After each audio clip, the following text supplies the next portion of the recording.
ನೋಡ್ತಾ ಇದ್ದೀರಾ CBT Kannada TV.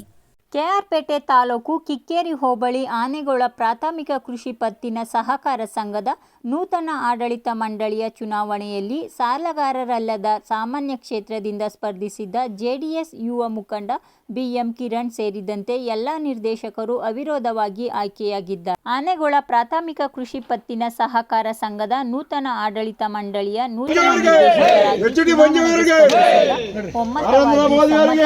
ಅವಿರೋಧವಾಗಿ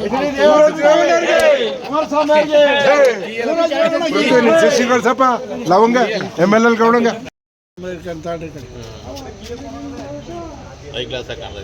ರಾಮಗೊಂದು ಹಾಕ್ಬೇಕಿದ್ದಾರೋ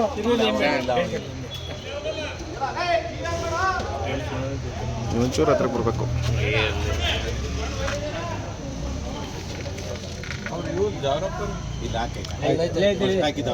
ಅಣ್ಣ ಹಿಂದೆರಡೆ ಟಾರ್ಚ್ ಆಫ್ ಮಾಡ.